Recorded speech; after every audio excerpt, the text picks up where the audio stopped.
Welcome to episode 149 of the Inside Byte. I'm your host, Tim Schaefer. I'm here with not my co-host, Rudy. I am here with Asa instead. How you doing, Asa? I'm doing pretty good. How about yourself, man? I'm doing great. Asa, you have been on here before because you talked on Star Wars, and specifically, Man. I'm going to pronounce it because I always pronounce this wrong, but the girl, Ahsoka. I always pronounce You it said wrong. it correctly. I did? Okay, Oh, that was Ahsoka. right. Awesome. Yeah, Fuck Ahsoka. yeah. All right. Yeah. But what I always think is like, oh, it's the race from fucking Coder. That's what I always think. It's fair. I was That's obsessed fair. with Coder for sure.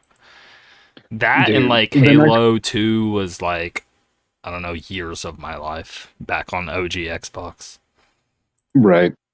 I think I had a better time with Halo 1, but that's only because like the pistols in Halo 1 were like sniper rifle light. Well, I like So I the essentially single player and all that. It's just more of yeah, Xbox Live is why I think Halo 2. Because the original didn't even have Xbox Live. You could do like LAN with like multiple yeah, Xboxes, but you couldn't actually go online with it. It wasn't till 2. right. So Yeah. Xbox Live was gigantic for me at the launch there. So Oh, yeah. that's why I But I think think Halo 2. that's why I think I go Halo 1 because it was a more intimate setting. So instead of getting some, random person on the TV shouting slurs at me, instead I get it from across the room. Like it was a little bit better, you know? Anyway, actually, we were gonna get into Xbox, but more specifically Microsoft as a whole, because they've talked about this plenty of times in the past, and I was mentioning this to you, but they are pushing it harder now more than ever and talking about it where it feels like they're actually being serious now and really pouring a lot of time and money and energy into it, and whether we as a collective even like that or not, we can also get into. But they are Right. trying to implement AI in gaming in very major ways. And outside of gaming, we've seen this. If you go to, I don't know, 'cause you use crappy a Microsoft Edge, and I don't even think it's crappy. It's just like, it's still just, I don't know. I hate the search. I always Yeah, hate the Bing search. I've never liked it, same. and this Copilot only makes it worse. I'm only now even more annoyed that I'm trying to search and this thing is just like trying to figure it out for me, and I can't actually even see the Right. results. I'm like, fuck you, I'm trying to see the results, not your AI. So that alone, Like, anyway. stop reading the little clips underneath each link and just let me look at the damn links. Yeah, Like, get out of the that's way, what I mean. Copilot. You Like are it's just very distracting. So, yeah. but They should rename it to backseat driver. but yes, they are talking a lot about bringing into gaming in a lot more major way now. And um, I don't know. I'm gonna let you take this away, or at least get this started. Of what exactly are they even trying to do in gaming now? A helper or an assistant. Like I don't know if you've played on the PS5 too much, but I always have to mute my controller because I don't know if it reads a certain tone or certain trigger words, but like PlayStation will immediately start listening in and be like, "Hey, I heard you need help," and I'm just like, "No, I was cussing. Go away, mute." So I'm The button assuming is we're always muted for me, and I haven't unmuted it, so that doesn't happen to me only because of that. Like, see mine turns itself off every time I turn the controller off. So anytime I turn it back on, it doesn't bring the mute back on, and I don't remember hmm. until the noisy twat pops back up and is just like, "Hey, man, I don't you want to remember search?" doing that, but maybe it's so secondhand nature. Maybe I am doing that by default. Like maybe when I turn on the controller, I immediately hit the button and I don't even realize it Yeah, because I've been doing it for so long. It makes me wonder, like, because my controller goes off all the time. Why is my button always muted? I must just yeah. instinctively do it at this point. Anyway, um, I, Or if you I just ham hand it with like your thumb all the way across it, like on the PlayStation maybe button and over yeah, the it's mute, like and it right just there. Yeah, happens. yeah. I'm sorry, I Sherlock everything. I can't help it anymore. So they're trying to bring assistant type features inside of specific games. Yes. It's not like trying to be I mean, maybe in the future, but at least I guess starting, and they're just trying to actually implement it in specific games, not like an AI assistant overall. Is that what it's Right. reading as? Okay. Yeah, from what I've been reading on it, it's supposed to just help you in games. Like I'm assuming, I don't know if it's like a full blown quest helper. It sounds more like it's going to be something you can, while you're playing the game, voice search like, "Hey, how do you do X, Y, Z?" And then it'll tell you how to do it. Is what it reads like. But I get a little concerned with introducing AI in as like a helper for the game because like I don't know. Maybe it's because it's just my immediate distrust of all things new, but immediately I go, what kind of data are they looking for with this, right? Because it'll be very easy to roll that into the terms of service of a game that no one's going to read. That happens to be, hey, your interactions in our game is going to be used to train our AI, and then that's where I get like, that feels gross. I don't want that hidden. If that's something that they're planning on doing, like that needs to be up in the forefront, and there needs to be an opt out option. But that's my only hesitancy introducing AI into the games, because at the same time, this could also be like a precursor to something way cooler, like have the AI learn how the game is played from other players so we can have very, very challenging and realistic AI NPCs, and then have them be like, hey, y'all trained this how to play, see what you can do against it. You Is know what I that mean? like an Like, ideal feature that you would want? Is that what you're like? Is that what you yes, personally? Okay, okay. I would love that. That and get rid Why? of Why? just Why scripted. exactly that alone? Like, what makes that so appealing to you? Well, for that, it's mostly going to be the kind, like any game that I end up playing, like Fallout. Can you imagine playing Fallout and rolling up on not a like group of raiders, but instead a group of players?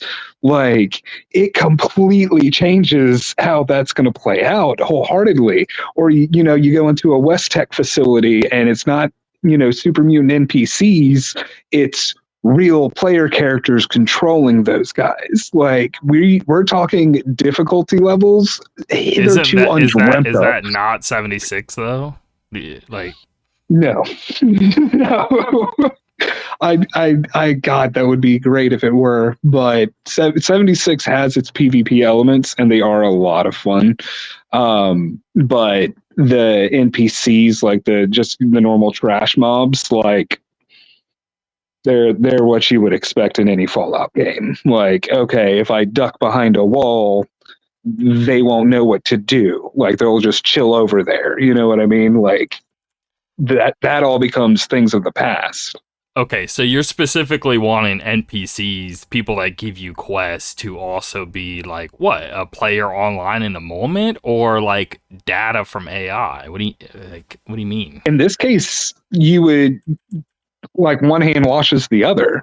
So you have it implemented in games and you allow the game to train off of your play style, then suddenly you're putting out Oh, AI you're that can talking play like about players. okay, you're talking about like Yeah, learning how players play, putting that data into the game as the NPCs. That's what you're saying. exactly. Okay, Yeah, okay, yeah. okay, okay. I So I'm gotcha. sorry. I That was my bad. That's good.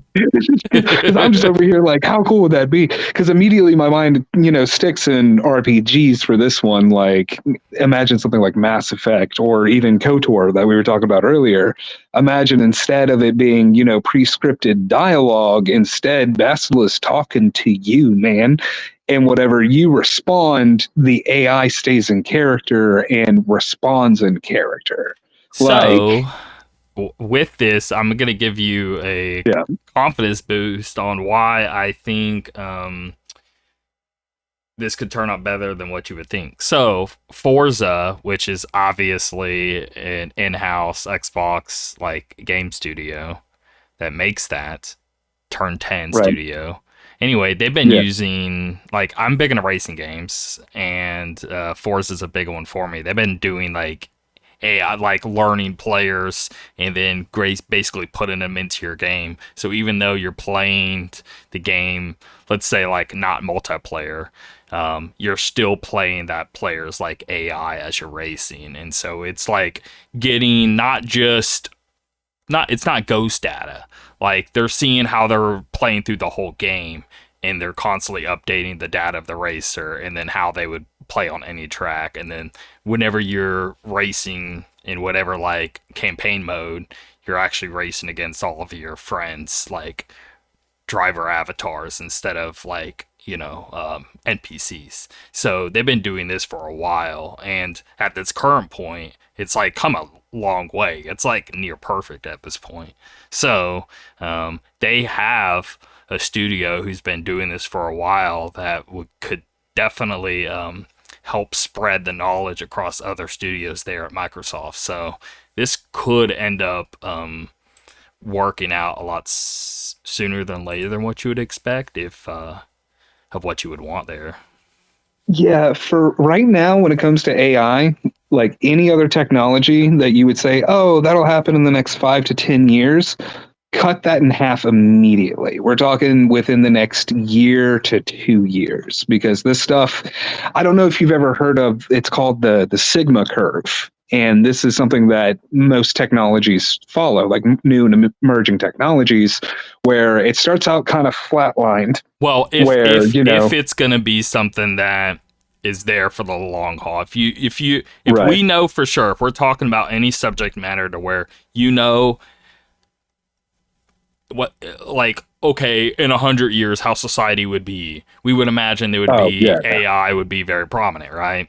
So Yeah. knowing that this thing can happen, but obviously if it wasn't a product that actually had a long haul, I don't think that method would work. It only works if we have the hindsight of knowing it's gonna stick. Let's say. Right. Anyway, and that's continue. right, and that's essentially the flat line of the curve. Because when a new technology pops up, it takes a little while for it to start going through, and then you have this massive sweep up that just ramps. I don't think VR, for example, that hasn't happened. You know what I mean? Mm-hmm.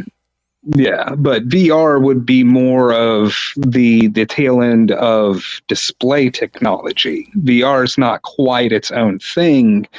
And plus, what it's needed for that to actually go forward is technology that we don't have access to yet. A great example would be the internet, man, in our lifetimes. Like, that's something that we've witnessed. Like, watch dial-up stayed around for fucking ever. DSL or DLS. Yeah. DSL internet, which I can barely remember because it was there for all of like 5 seconds before it was broadband and then cable, and now it's fiber.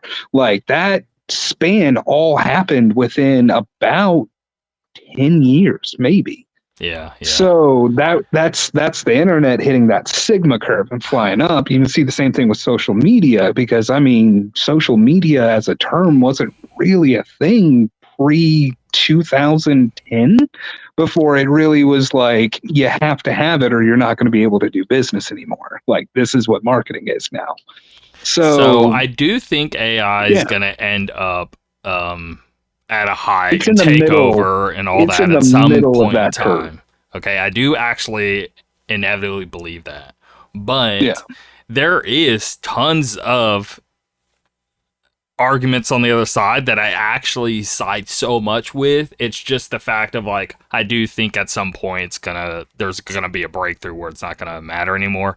But anyway, there's any time we've seen AI implementation in anything major, it still isn't quite a good thing or pretty, or even like AI art is coming a long way. But what I mean is, they've been trying to do AI in games for a while, right? But can you actually think of a good example right now is the problem. Anytime they try to do something, it actually ends up not being great and ends up just being like, oh, this is some like cringe, like almost like people trying to convince me to, buy into crypto. It's like, in my head, like, it's almost like this AI talk can be in that same bucket of like crypto talk, to where like Yeah. it just feels like, yeah, it sounds great, dude, but anytime I ever see it, it's trash. Like, and I'm Yes. tired of hearing the Well, promises and any right. execution. I'm always just like, but this sucks. Yeah. Have you played around a lot with a bunch of the AI systems that are out there? Yeah, I just Like, keep walking away, not impressed. But this is right. besides the point. I do, because like, that's why I started it Yeah. with. I do think it's actually going to get there. I feel Right. it's like technically it's been a thing since computers existing. Like when we say AI, the Yeah. technicalities of what that makes is just computer systems been existing this entire time. It's not Right. technically that much like different. It's more of just I guess it's almost like one of those words that kind of like morphed into a way bigger thing than even what it meant 30 years ago. Mhm. Because when we were talking AI 20, 30 years ago, all it is just, okay, like auto generation is AI. Like we've been Right. doing that how long? Since the Exactly. 90s, 80s. It's Yeah. not technically Well, anything new. the big difference between like AI as we were growing up and AI as it's been like exploding onto the scene is that these are machines that learn. Like you feed it data and it's able to make judgment calls. You know what I mean? Like Yeah. these things passed the Turing test years ago. Um, Now, I would argue to the same effect that that's exactly how humans are too. Like, what's that old adage we heard all the time about, having young kids around growing up? Monkey see, monkey do. Like, Yeah.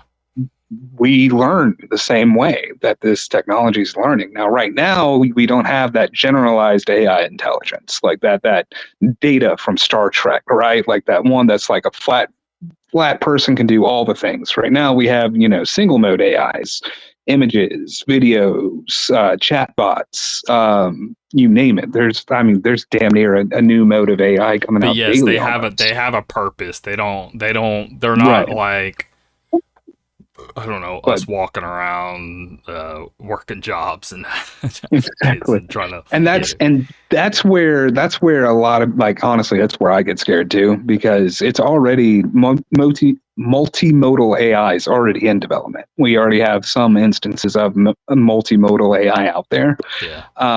And that's where it's going to start getting bonkers, is when you have one system that can do all of the things.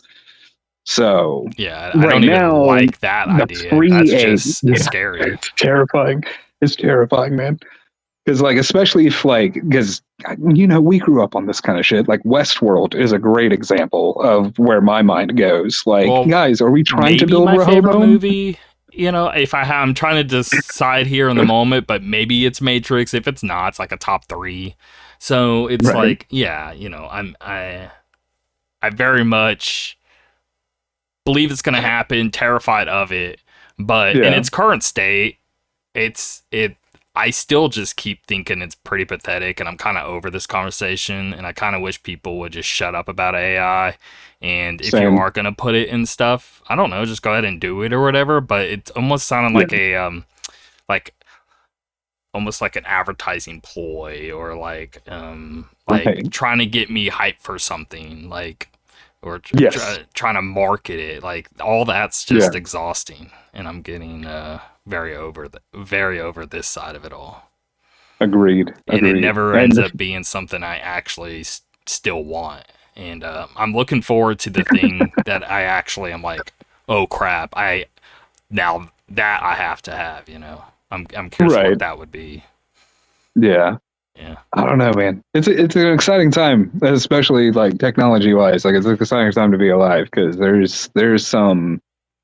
Now I'm gonna read this story here from Ooh, GameIndustry.biz. I'm ready for it. Um, Going over all of this. So basically, what you need to know: Microsoft Copilot is a suite of tools based on OpenAI's ChatGPT and Dell 3's language models to help users with everyday queries. Microsoft demonstrated Copilot AI gaming features today at Surface and AI event. detailing how Copilot will help gamers find information more easily. Using Minecraft as an example, players will be able to ask, how do I craft a sword? And then the Copilot will search in your Minecraft inventory for the necessary materials and help you craft it. We have a full Microsoft AI and Surface Live blog here that you can check out since it's not being streamed online. However, there's also a bunch of recap videos of Microsoft that released going over the exact details on how it's going to work in gaming and all of that. But just know during the event, Microsoft showcased one of these new integrations. Microsoft Copilot will be integrated directly in video games, where they'll be able to search for the sword, for example, he mentioned. Another big thing that they were pushing is like these new AI PCs will remain on devices and won't be uploaded to the cloud or used to train language models without consent. So they're keeping it all local. So that way I think the Microsoft first kind of has to do that, or else lawyers will be up their ass within 5 seconds, because within good reason, too many people are gathering data from anyone and everyone existing and selling it, kind of thing. And it's a real high commodity. So, I don't think Microsoft is doing it because they want to do it. They have to do it. They pretty much need to keep things local. That way, they don't look terrible, just to stockholders, to just any regulation of being like, no, there's way too much of people's data out of here, kind of thing. So know that that's the case, at least. Google and Microsoft are both pushing hard on taking data from publishers and injecting it directly into experiences. A question mark has been growing over the future of the web in general. If it's no longer commercially viable to publish content, getting away with AI models will increasingly defer to the social media platforms instead, making acquiring accurate information potentially increasingly difficult. Either way, the significance of being simply able to ask your video games how to kill a boss or how to find the secret in a specific area will be fundamentally changed to how games are made, simply to how internet discussions and websites have been in the past, which I strongly agree with. This is basically, this sounds good, right? This sounds like instead of having to like pull up a video or trying to search for a guide, just being able to ask when you want to ask and it being able to tell you right there in the moment. So there have been plenty of systems, I can think of on PlayStation, right? They have the little thing where you can actually, what do they call them? Those cards, you know what I mean? There's a few games that support it. And basically if you want like a hint on how to move forward, you can pull up these like PlayStation cards in a specific game and it'll tell you like how to get through something. So they do have that. Like, I want to say that Little Big Planet game with that Sackboy's Big Adventure, I know that had it, for example. But I can't, nobody, I don't know, it gets hardly utilized, and I think PlayStation even released a stat being like showing just how low it actually gets used. But I think it's because they're just not, if it's not the most incredibly convenient thing ever, we're not going to want to do it, right? We're just too lazy, right? And it's still just easier to search on your phone than it is to try to go through a very specific system made for it, right? But yes, if they can eventually get to the point to where you're literally in the moment just being like, you died 4 times to this boss and you're just being a big old baby and you just want to know how to beat him. And you're just like, hey, how do I beat this boss? And it will even know where you're at and know that you're actually on a boss. And, you don't have to sit there and try to search, okay, on this level, at this specific spot, this boss looks like this. I'm not quite sure of his name. Like, you don't have to worry about all those details and stuff. So all of that stuff. Or me in real time. What is this fucker's name? What? Why? Right? His name is Dominique. Horse with a chariot attached flies in air. Elgor, there it is. Jesus. That was not a fun boss in hard mode. Like, I thought it was going to be a cakewalk. It was such a pain in the ass. Which is funny, because I had a harder time with that one than I did Sephiroth at the end. I was like, what the hell? Dude, you spoiled the game, dude. Sephiroth, you fight at the end? Who would have ever guessed? Dude, that's a talking about the original Final Fantasy VII. Huge spoiler, dude. That was on you, man. First of all, You even find him at the end of Remake. I haven't done hard mode I'm in sure you're Rebirth gonna yet. find him again at the end of the next one. Yeah, Like, I you know don't what? You're think. not wrong. No, I'm not gonna lie. I did get like super, super, super hyped getting to see like Zack and Cloud side by side on even footing fighting together because that's the Okay, first well time we've ever now seen I gotta that. cut that out. Oh, really? I mean, Sephiroth seems obvious, but I don't know about Zack and Cloud fighting side by side. I mean, I don't think Oh, that's. oh Yeah, man. that sounds pretty Whoops. spoiler to me. I think that's worth a cut. That's worth me So, putting at the end of the episode and saying, "Hey, spoiler alert! Listen to this." spoiler alert, this fucking Vinter. Anyway, Yeah. but yeah, that's basically their idea there, which I think is the right direction. They're sticking to where AI sort of excels and can really help you instead of trying to implement it in like. Okay, another here's another AI hater comment here. I am Ooh. on the side of I don't like how about this? I mean, just to Somebody using AI and trying to sell it as something that they did. Now, if you use it in a sense of like putting it out there and you're just honest with it, of just like, yeah, I don't know, somebody asked me of what I use or don't use when it comes to AI. First of all, I don't real I don't know, 0.1% in terms of this show. I don't think I've even done it once. Yeah, I don't know. Regardless, it doesn't matter. Even if I I'm did, it gonna would be lie in to you. such a I'm tiny. AI. I'm not real. um, but if I'm sitting there like, check out this cool thing I made, right?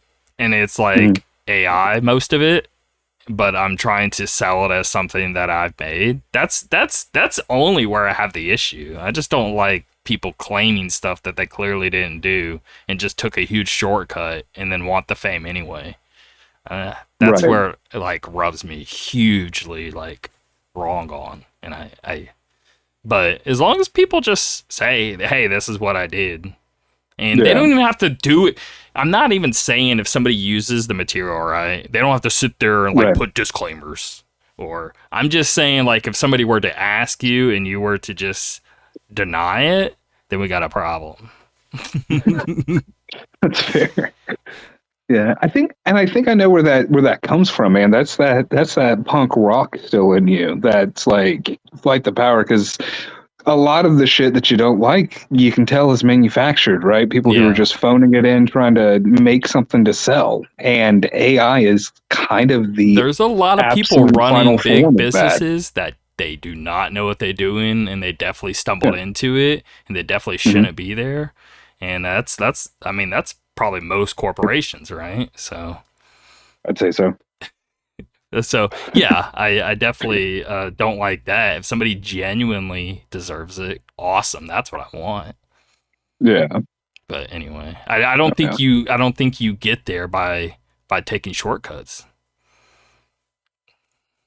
that's true. Well, I guess it kind of depends, right? It Because like depends if it's on one the of those, shortcut if it doesn't matter, right? Let's say it's so tiny right? of a thing and you took a that okay, well that barely got you up because it was so tiny anyway, so there's no point even bringing it up. What I mean is Yeah, anything of significance of a right. shortcut. You know what I mean? Like Yeah.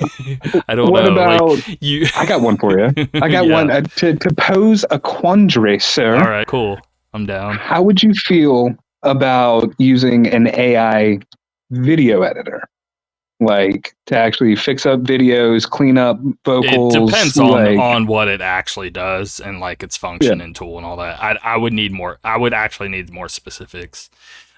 Let's say an image looked like low res and it cleaned it up and made it high res. Yeah, I don't care, right, right? I'm not gonna care about that. It would. yeah. It just depends on what it is specifically. So what if it decided where and what to cut and how to rearrange the footage? Would that then be too far Yeah, for you? yeah. Yeah. Yeah. Okay. Okay. Cool. Cool. Cool. It I'm loses always the curious. humanity of like creativity at that point. Something as simple Yeah. as like cleaning up an image. The image was still like there to begin with. We're just like trying to improve it so people can enjoy what's there anyway. It's not like you're changing it. You know what I mean? Yeah, no, that's fair. Because it's one of those where essentially, like anything, especially when it comes to art, when you're going to go to consume something, you want the parts that come from your soul to still be present in Yeah, there, not yeah, have that yeah, washed out. yeah, That's yeah. awesome. That's If actually any, a really cool perspective. if anything, it helps it, right? It helps people Right. appreciate it more. So cool. And Yeah. it's not like the person who made it, right? Let's say you clean up their image, but you didn't change anything. Again, it's just a very pixelated. You end up finding like the only thing you can find is some like 240p thing, right? And you need to Right. make it like some 4K image. And this AI is able to do that and clean up like those videos that you find on YouTube, but like way back in the day that they clean up through AI. I mean, Yeah. that stuff will That'd have be you in cool. tears. Like Yeah. that's actually using it in a very like positive manner that really lets people understand how things were at that time. Because Yeah. you couldn't see it that clearly, like if you found the original footage, and you wouldn't even know half of what you're looking at. But the fact that you can actually like clearly see the detail on a necklace now of Yeah. somebody at 1910, that's insane. Like that's That is awesome. insane. You know, like I don't see how that. Who's going to be mad at that? Yeah, no one. What's really funny is what you mentioned, right? Like going back and taking like someone's like super old YouTube videos and then updating them. Be like, man, that put me in tears. And I'm just like, I know exactly what you mean because that's exactly how I felt when I saw the first X-Men '97 intro. I was like, holy shit, they just updated it. They just cleaned it up and updated it. Is Like it the it's so same good. song? Because that song is the most epic like theme song of probably the best cartoon that Yep. existed in terms of just Yep. the cartoon theme song, right? It's the same one except for it's cleaned up. Like it's literally Okay, exactly sick. what you would want it to be. It's legitimately. I got to get you to watch Like, this show. did they just re-record it with like Updated animation. the instruments? I mean, I'm imagining Oh like they may have like re-recorded with yeah, like did a re-recording of all the instruments, put it back in. Was what yeah. is what I probably assume happened, and I that's would what I'm assume that wondering. as well. Yeah, Yeah, I yeah. think so. I haven't actually looked into that, but I would assume so as well because it sounds so good. But yes, that is I did like Excuse me. grow up watching that a ton, and as a kid, and that theme song. It's that and the Spider-Man, you know, the Oh Fox yeah. Kids one, the Spider-Man. Anyway, I um, always think that's Aerosmith because like he joked about Aerosmith in one of the episodes. But it wasn't. But the reason why it still like fucks me up as an adult is because Aerosmith did do a cover of the Spider-Man song for the Tobey Maguire movie for the first one on the soundtrack. okay. So like I have to like I think like, oh yeah, Aerosmith did that. I'm like, wait, no, they didn't, No, dumbass. Like, that's the first movie. Yeah, yeah, yeah. yeah. But you know what cartoon I'm talking about? Oh yeah, no, the Yeah, 90s Spider-Man. yeah. Oh my god, so good. Because it was that, and then Adventures of Batman, Adventures of Superman around that same Oh time yeah. watching. Anyway, all right, but anything more on this? So okay, I mean, you were saying something before we were recording, and it was funny, and I can't remember what it was. You were talking about Uh, something. all right. So, with all of these used to be fringe sciences becoming real science, right? Science fiction becoming science fact.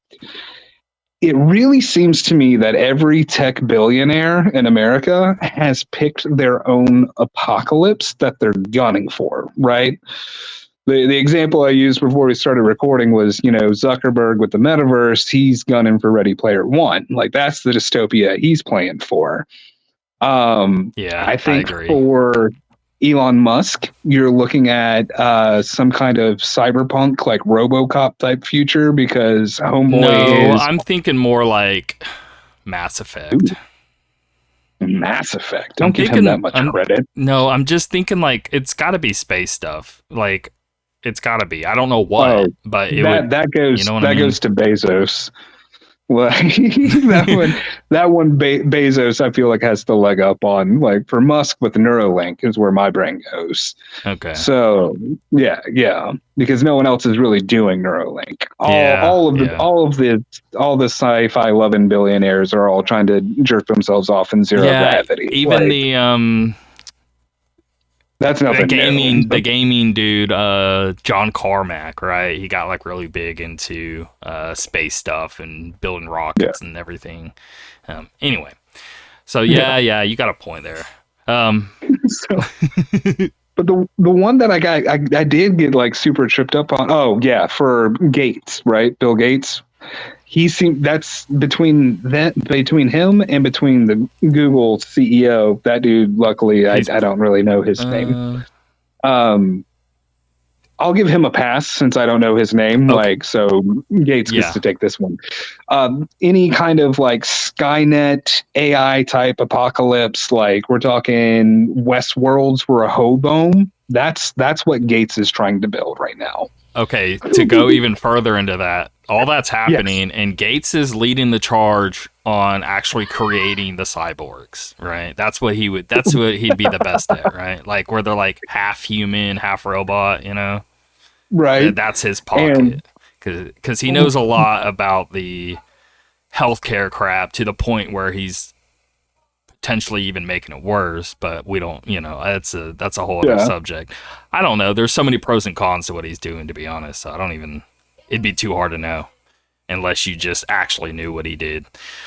right. Either way, um, Not to he brush off clearly my he clearly knows about anatomy, is what I'm getting at, though, and he'd be able to be really good at coming up with the best blueprints and prototypes and trying like the groundwork of getting these cyborgs in good shape.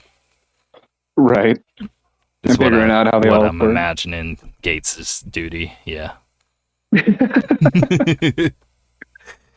Just instead of there being like a whole ass factory, like nah, it's just this old ass nerd hunched over, like soldering like boards and Yeah, shit together yeah, for like killer robots. dude, at that point he would be like Hojo, right? That's how I'm oh, imagining him looking like Hojo. But oh it's yes, Gates. yes, exactly like Hojo. Look just like him. Yes. For a second there, I was like, wait, no, we were just talking about cyborgs. Hojo's biomechanical nightmares. I was like, oh, look No, like just the him. way That he makes looks, sense. like his Yeah, characteristics, right? right. Where he's just Yes. slimy, hunched over. I'm pretty sure Bill Gates actually did the mocap for Hojo. Like I'm pretty sure that's who they That's why it's so good. right. They My found the only best hope man for the job. is that I delivered that well enough that somebody listening like Googled like Hojo Bill Gates question mark. Should I ask Copilot? She'd have called you a dumb bitch a minute ago. Bro, what if you what if you asked Copilot, "Hey, what does Bill Gates look like?" and you just see Hojo, They know. For whatever reason in my head, I would imagine it like immediately start looking like an image is being printed out, like those old like text images where they just put like a dot in Oh places to yeah, yeah, make it, yeah, and yeah, like yeah, literally yeah. just like print out a photo Yeah. of Bill Gates. Okay, the McAfee guy, John McAfee, right? Okay, What's his duty in this apocalypse? Like what is his, evil villain character doing? John McAfee. Yeah, dude, do you know how this guy I mean, it's the I'm not McAfee familiar. dude. That's the guy who literally just made the Oh, McAfee like antivirus thing. oh, He became just a crazy psychotic like billionaire, yeah. and you should pull up a random video, any video you find on YouTube of him, you'll Oh immediately Lord. be like, oh my god, this guy is a psychopath. So I, I mean, from all of his software that I've ever experienced, Yeah, it makes sense. I agree with that assessment. That checks out. I think if this dude, like, have you heard about those like high tech type prisons? That's McAfee, man. He doesn't want you using shit. Like, yes, McAfee's great antivirus because it doesn't let you use your fucking computer. So what? Like, So what's his duty in this apocalypse? I guess just that, right? Maybe he just comes prisons. up with the Matrix. with the data protection for him, right? He's who works on all their firewall stuff, you know. Yeah. Like, no, for me, I think he's Matrix. Like, he's the full dive, he right? is Like, Matrix. you literally, you Yeah. cannot even live as a human. You are just plugged in. That's it. And then you get to enjoy the shittiest 90s reruns of any sitcom you hated growing up. And that's just your life now. Enjoy. That sounds like John McAfee. Which one did you, if you had to pick the worst one, what would the worst one be of 90s sitcom? 90s sitcoms? Like the worst one. The worst. We're being negative here. What's the worst one?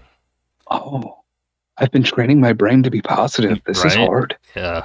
Also, 90s, dude. Like, yeah, that it's was great. I mean, Family Matters, awesome. Whatever. You got phenomenal. Like Fresh Prince of Bel-Air. Boy Meets World was good. But what's the worst one? Even if none are bad, you just have to pick the worst. Roseanne.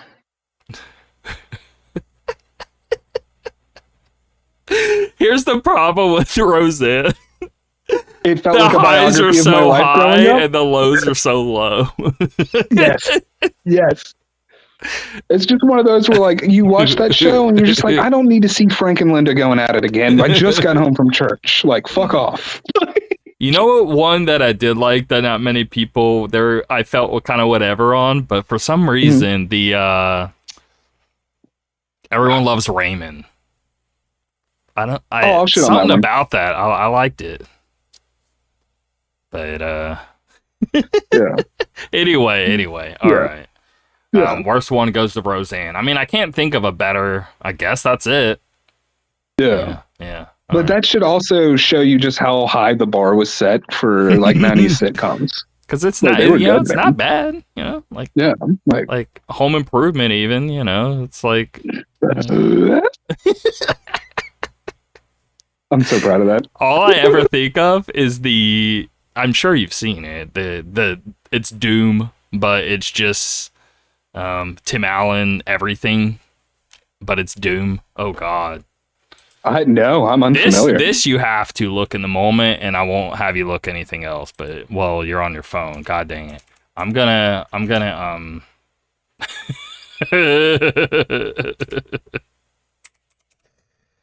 There's got to be a way for you to view this. I don't know, on another device or something.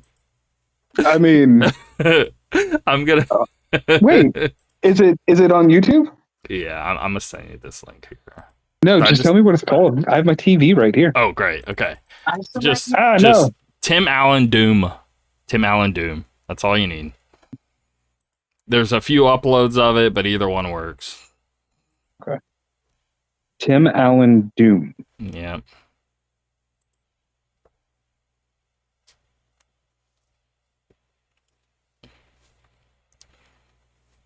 Oh my. This one's 16 seconds. Is that long enough? Yep. Perfect.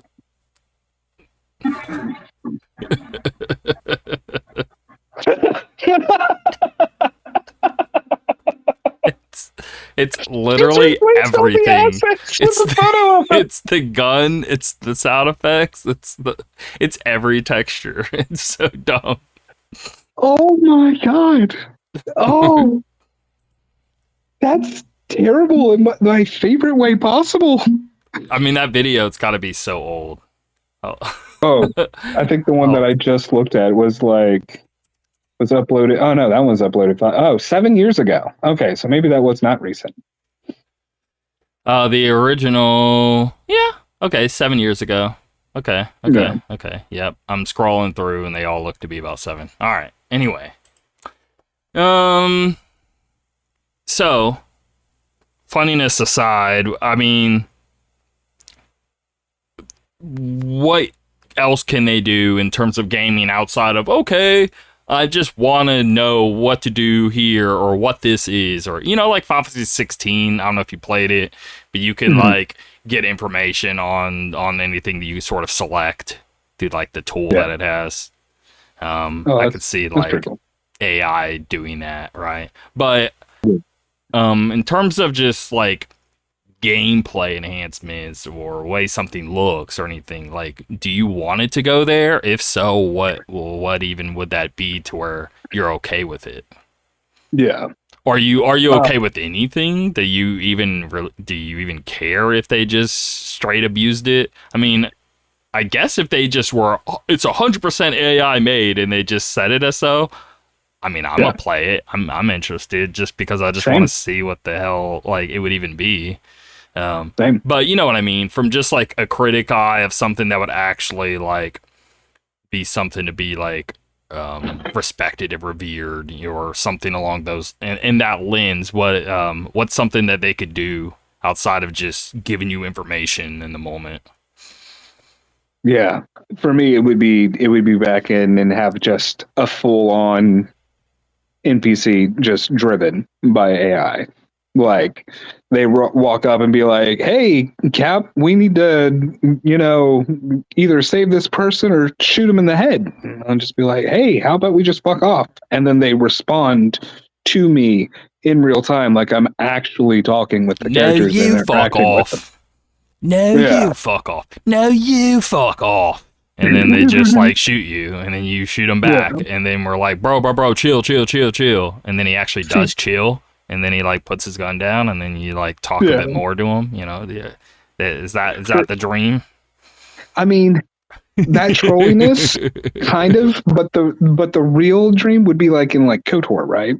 Loading up the game, and the first time you talk to Bastila, be like, "I know I'm Revan. We got to stop Malik." Like, oh God! And then. Right, just out the gate before you should know. Like that's what I want to see. How do you create?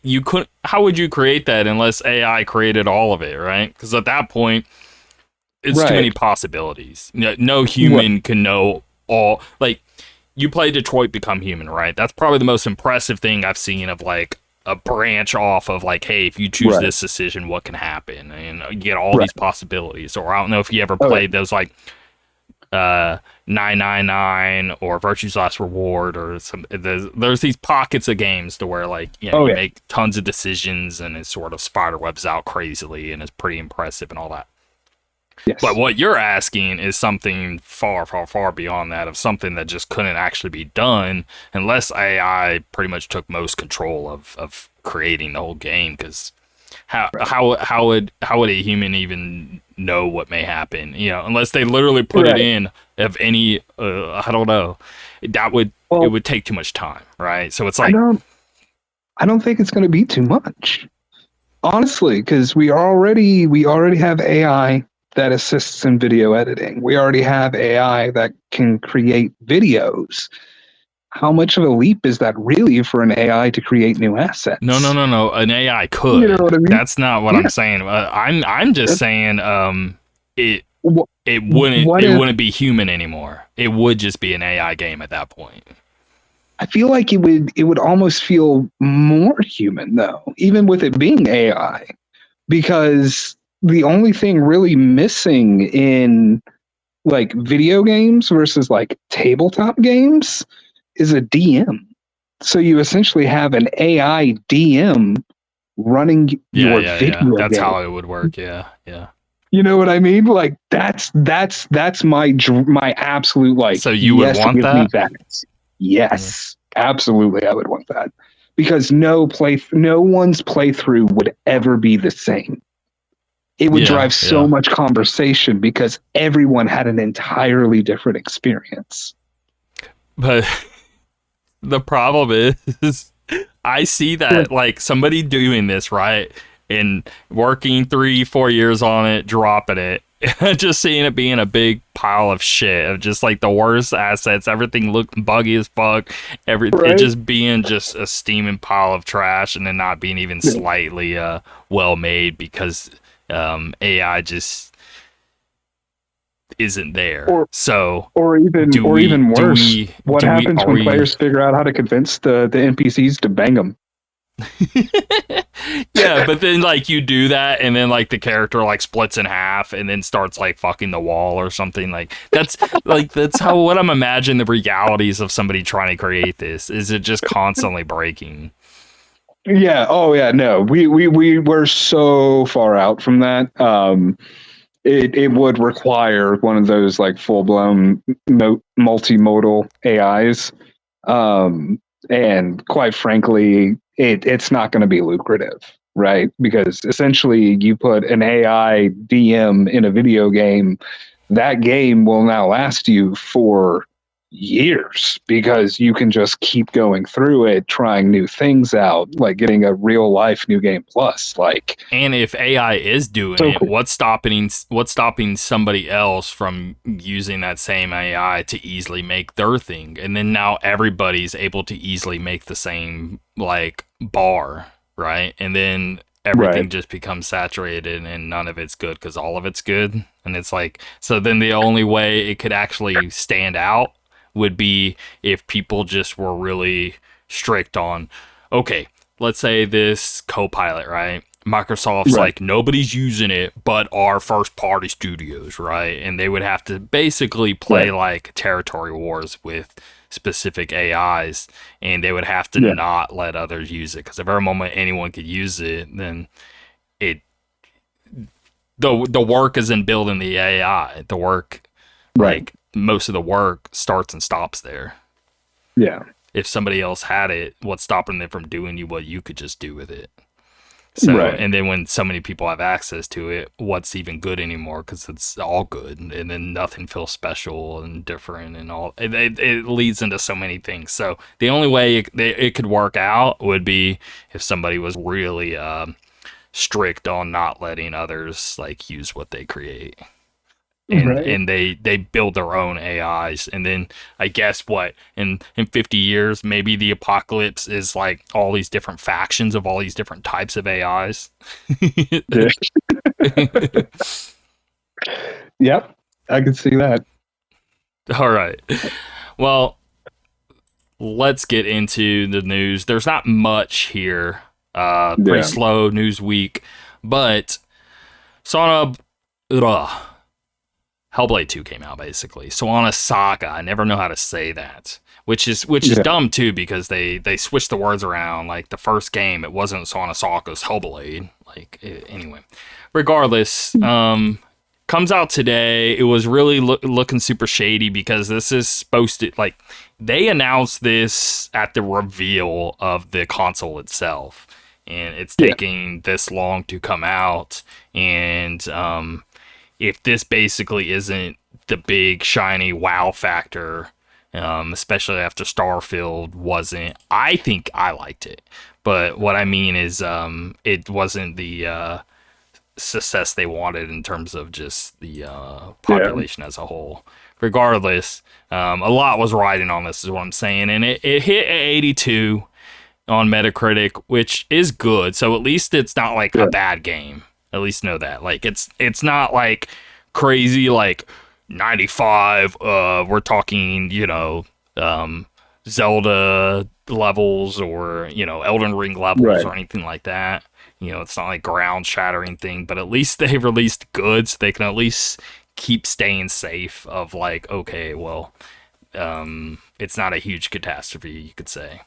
But Right. regardless, they actually need something that pops off hard, and they have yet to do so. And it's been a long time, and there's been multiple discussions in previous episodes to where Xbox isn't doing too hot, and it gets into a longer thing, but we won't get into it. But 82 on Metacritic, and what's really weird though with this is when I saw that, I was like, okay, cool, but I'm seeing a lot of huge highs and then like huge lows, and I'm just like, wow, it's so like, for example, IGN gave it an 80, and then GameSpot over there giving it a 60 kind of deal, and it's like there's such a huge difference of just like people are seeing that this range of like from amazing to oh this is crap, even from like Right. critics that have been going on for a decade or two. Really makes you be like, man, what?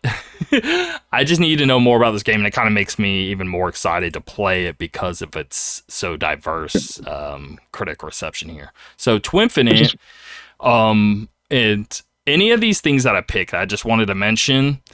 Anytime we do review roundups in the past, I have used similar ones. That way it stays on like a similar metric. You know what I mean? Like, Gotcha. just so you're aware, Asa, any of the ones that I'm picking here, I'm not specifically trying to pick ones that work towards anything other than trying to be consistent with previous episodes on who I'm pulling. Right. Anyway, but what were you going to say? Ruh-roh. I forgot. Whatever. Twinfinite, 100. Wait, I remembered. Yeah. Sorry about the Hellblade. Yeah. I haven't really played either of the. I haven't played the franchise at all. Like It's I'm not familiar with it. It's And it's so funny because as you were talking about it, when I was like, "Oh, that actually makes me want to play it," was when you told me that the reviews are just starkly contrasting one another, and I'm like, same thing hit me. I was like, "Ooh, now I want to know what it's about." Yeah. Okay. There we go. Hellblade 2 is a work of art from start to finish. It is a pleasure to play with intriguing characters, a captivating story, and awe-inspiring creatures to fight. This is certainly one saga I won't forget in a hurry. They gave it 100.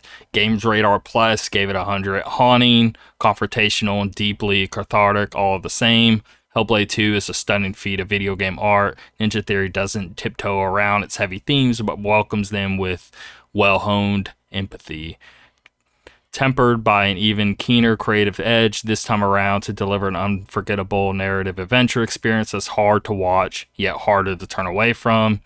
90 from Game Informer. Hellblade 2's conclusion ends on another strong note, and despite my initial reservations about continuing Senua story, I walked away happy to see her conquer new monsters, both literally and metaphorically. I'm pleased Ninja Theory avoided the temptation to blow up this formula into something far bigger than needed. This isn't Xbox's God of War, it's a better Hellblade. The first game is a famous example of not needing to be fun in the traditional sense to be engaging. This sequel sprinkles more broadly appealing thrills while returning the thoughtful storytelling artistic few AAA games possess. Now, for people who don't know what even Hellblade is, because you said you haven't played it, it's more of the hack and slash.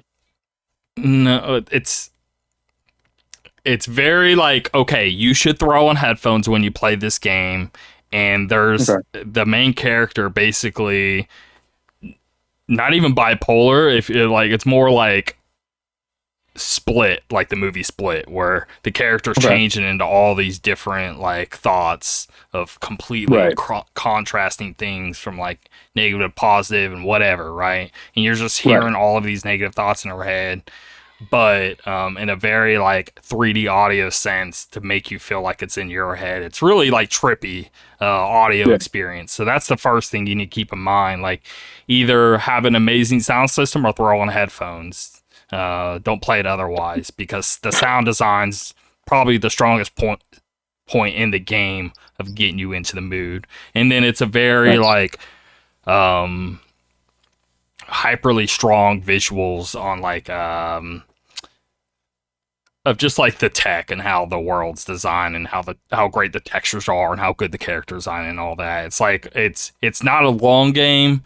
Like the original game's like 8-9 hours, and this game's in a similar time frame, but it's one of those things to people argue that it's like a walking sim kind of approach, to where like it's a lot of taking in your environment. The environment's looking incredible, the graphics looking incredible, but like soaking in the environment and like and the sound and all that. It's way more about that. And then the puzzles get pretty annoying in the game. I actually don't like them. They're pretty bad. But the combat is like good, but it's very like one-on-one. Like you're fighting an individual, the combat goes for a while, right? And you're clashing back and forth. It's not like you're like going through slaying down enemies as you traverse the level. It's very like okay, you'll fight one or two guys and then you'll go for like another hour before you even fight another person. But when you do fight the person, it's going to be a battle for a while kind of thing. Yeah. But it's way more about the story of this girl's journey and through all of these like mental issues that she has, and trying to like overcome them and fight all these crazy demons and blah blah blah. So it's very artsy fartsy kind of game. And this second one is basically just taking everything that made it and making it better, but not changing much about it, kind of thing. That's good. So, IGN 80, Hellblade 2 is another Viking-worthy feast for the senses that meets the high bar set by its predecessor, even if it never really manages to clear it. And then GameSpot here of 60, based on its new naming convention, the use of Saga in Hellblade 2's title, and Microsoft's acquisition of developers Ninja Theory, following the success of Senua Sacrifice, it seems as if Hellblade is slated to be a series as well as a staple in Xbox's first-party lineup. That said, at this point, I don't exactly understand where the series is headed, if not to the box office. There are plenty of games that prove games can be art, but as some studios learn harder into proving that in one specific way that cribs from Hollywood, we're seeing some games that feel afraid of being games, with too much focus on cinematics and too little on creating an experience that is engaging. So when a Saga fails to reach the same highs as its predecessor, even if it does look stunning while trying. Now, this sounds very not being critical, but being more of just like what I want in the moment and don't want in the moment. Of Right. after reading this, I'm just thinking like, okay, I can see why I give it a 60, because he's wanting a stronger gameplay thing, and he's not wanting to be so artsy fartsy, right? And he's kind of bummed Right. about that. But that's the thing, is like, I don't know, even as a critic, like, who's to say you still shouldn't voice that if that's what you feel? Yeah. So I don't know. I can't Yeah. really be upset over it. And that's the thing with reviewers. Like I like it when they actually put their personal thoughts and feelings into it. Yeah. I like it better when they're able to keep them separate and give just an objective viewpoint. But having I wish I could reviewers give have their both opinions, from each time, right? I wish that was like a Right. cadence of like literally every reviewer from every major outlet Yeah. would put like critic score and then personal score, something like that. And we That were would be able cool. to actually see, because Yeah. so many times I'm wanting to know, like, okay, well, I kind of don't want your opinions. I just kind of want you to tell me, is this gameplay like feeling tight and good, or does it feel like loose and shit? Does it like, Yeah. like I don't know. I want that. I want both, and that'd be cool if that could be. It makes me think like, hey, maybe the change in the world that I want, I become myself. So that's what I'll do. I'll pivot real hard into reviewing games, and I'll do exactly that. Okay. All right, There it starting is. I'm tomorrow. gonna hold you to that. Yes, absolutely. Because you need like a 20-second project? Yeah, let's do it. Throw it on your plate. How dare you not have started this already? But yeah, that's that. Like I said, 82 overall, but there was a lot of reviews like straight at 100 that I was seeing of names that I definitely recognize and respect, and they're saying this is like, if somebody's throwing a 10 out of 10, 100, they're basically just saying like, you're an idiot for not playing it, kind of is the message they're trying to throw at the people there. But so yeah, it's very weird when that same game, you're scrolling all the way down and you're seeing a bunch of 40s, and you're like, okay. And it's like, then you're like, oh, okay, this isn't good. So it has me super curious to see what I would think, So it's Game Pass, and I'll be playing it tonight and be talking on it next week. So there's that. Yeah. Sounds fun.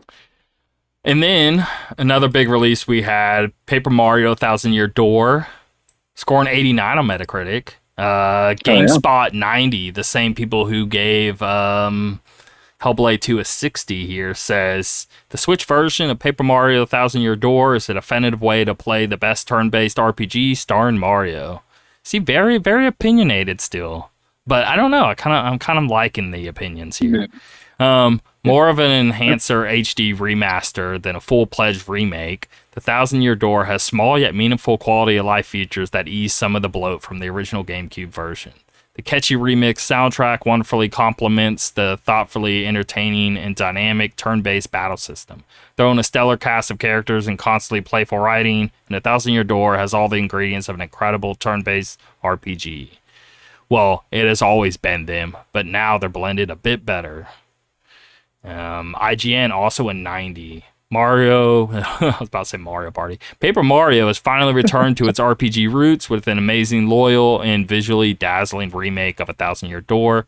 Everything fans have been begging Nintendo bring back is here, including delightful, varied turn-based battle system, satisfying real-time elements, and unique, lovable party members who are essential to both the story and the gameplay. Destructoid 85, the fact that Paper Mario did diverge after the Thousand Year Door makes this remaster even more effective.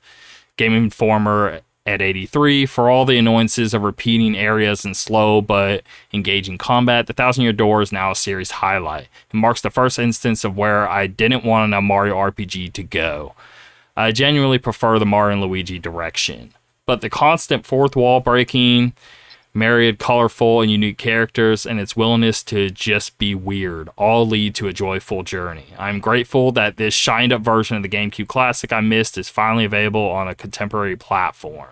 To Infinite at an 80, while I wasn't there for the original, I now completely just get why Paper Mario: Thousand Year Door is so revered among Mario fans, and why it remains for a remaster or particularly ceaseless. It's the absolute pinnacle of Mario RPGs, and if it were a bit more focused on an overall narrative experience and the decisions as one of the plumber's best ever games. So there's that. There's a lot of high praise for it. Like I said, sitting at 89 overall. I am picking this up. I'm a big so Super Mario RPG is, if I were to pick one as like my favorite of just like, let's say Paper Mario RPG, with just Mario RPGs in general, right? That's the one. I played the remake, ate it up, loved it, and they dropped that like I think last year.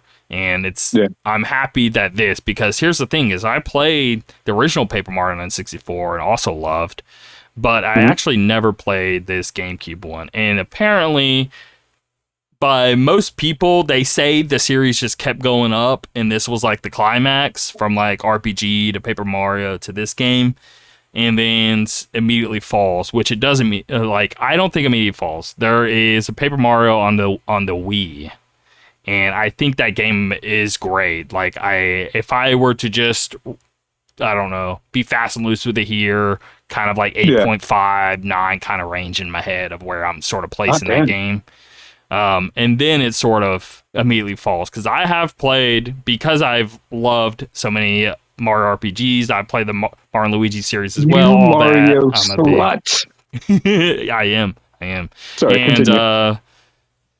They've released a whole bunch of trash after this that Wii game. I'm telling you, there was like they basically turned Paper Mario into, you know, it has cute aesthetics, but it's still just like a hardcore RPG. It really is. And the timing is really fun when it comes to Paper Mario, just like, you know, when you actually jump in and get in. There's a lot of like skill involved. It's not super easy baby mode. Like anything past that Wii game just turn into this like it's meant for a 4-year-old, and the writing is super dumb and basic when it was like such a high point earlier of just like, this is some of the like most creative writing in games period when it came to these series, and then it just like completely flipped. And I don't know, I'm imagining, you know, maybe like the people who were like in charge of making these just sort of like left and just threw it, and, you know, we're kind of done. We made enough good ones, and then just a bunch of people just kind of picked up the scraps and just made a bunch of crap after the fact for the last like 20 years. So the fact that we're back to a good Mario RPG again, it's a remake, so yeah.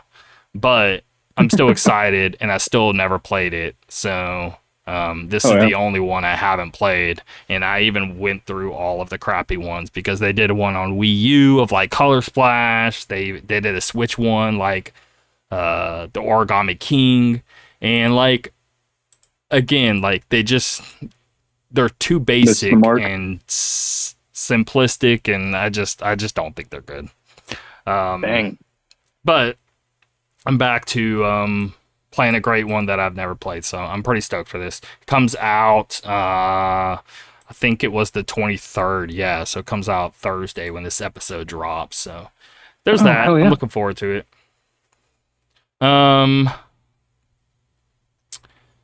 Kingdom Hearts, where are you at, Kingdom Hearts? I don't know anything about your Kingdom Hearts experiences, if you even have any. I played everything up to 3, and I started playing 3, and it just when you say you played everything up to 3, you know what that means, right? Because there's like 30 fucking games. So do you actually mean that? I do. Yes. Okay. I was like, are you talking about 1 and 2, or are you actually talking about like no? I'm talking about the 365, the after years. Yeah, all of them. All of them, because are you kidding me, man? Like from like high school ASA, like, you know, the chorus kid, which means Disney fan, who played Final Fantasy all the time. Like, yeah, Kingdom Hearts was kind of for me. Okay. So, I didn't know, because I'm a huge Kingdom Hearts is like top 5 for me. So I didn't know if you played them or cared. Whatever. Okay, yes, that's a yes. Yes, big fan. Okay. Which is why it was a little shameful for me to admit, but like I really didn't play much of 3 because like I started playing and I was just like, this is meh, and I like put it down and I never actually picked it back up. Yeah, I had a weird experience because what you did with that is what I did with God of War Ragnarok, and you're like, what are you talking about? I love that, right?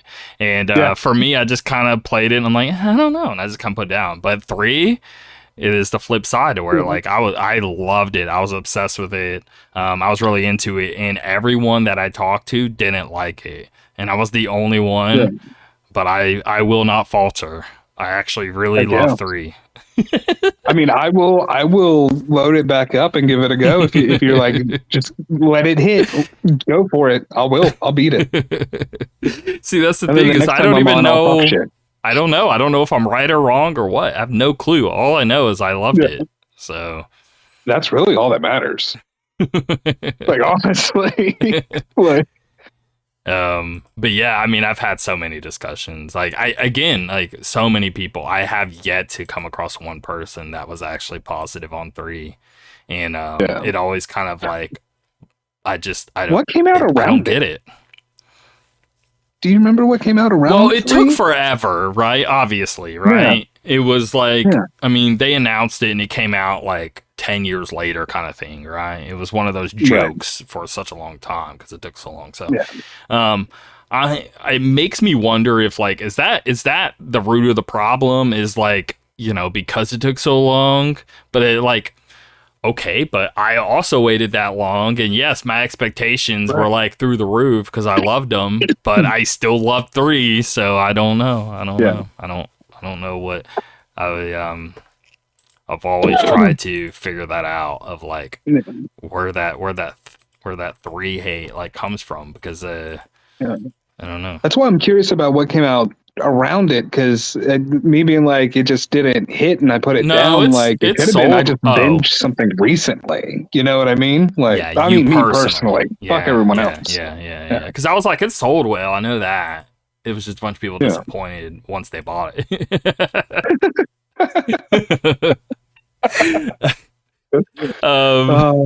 But like Cyberpunk. Yeah. See, that's the thing, is like, anyway. All right, let's get into You're this like, though. that one earned it. This doesn't count. Square Enix announced that several Kingdom Hearts games are coming to Steam next month.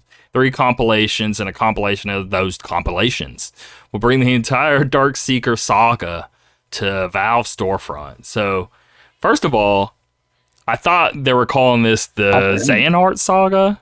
This is the first time I've seen Dark Seeker saga, or are they actually officially calling it this now? I don't understand. Because as far as I remember, Xehanort is no more, and now that 4 is becoming a thing, they're moving into a different saga. So, the Dark Seeker saga, and formerly known as the Xehanort saga. Okay, it's the same thing. Okay, There we go. so the more official term is Dark Seeker saga. I didn't know that. Either way, all right. Maybe they wanted to keep the spoilers out of the description. Right? Because there's, like 13 of those motherfuckers. The entire fucking shadowy council, man. Like, fuck that guy. All of them. But literally, I think the whole point is like, it's just like, he's in. Yeah, anytime you're playing any Kingdom Hearts game, you're like, oh, there's another Xehanort. Like, what? Is everyone like, Xehanort? What Robert Coulson bullshit is this? Am I Xehanort?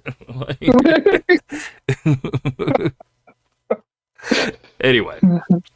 Kingdom Hearts 1.5 plus 2.5 remix, which includes Kingdom Hearts Final Mix, Kingdom Hearts Rechain of Memories, Kingdom Hearts 358 over 2 days, HD remastered cinematics on top of that, Kingdom Hearts 2 Final Mix, Kingdom Hearts Birth by Sleep Final Mix, Kingdom Hearts Recoded HD remastered cinematics. Now, I have played all the Kingdom Hearts games, but Recoded, that's the only one I didn't play. And Recoded is a really terrible DS game that I own and is probably one of the worst pieces of trash you'll ever see. I guarantee if you just Google image Kingdom Hearts Recoded and look at any gameplay image, you'll throw up. So there's that. I don't know, because it's like original DS, but it's trying to be like a high graphic, like 3D game or something. And it's just the ugliest thing you'll ever see. Oh, yeah. You know what I want you to do?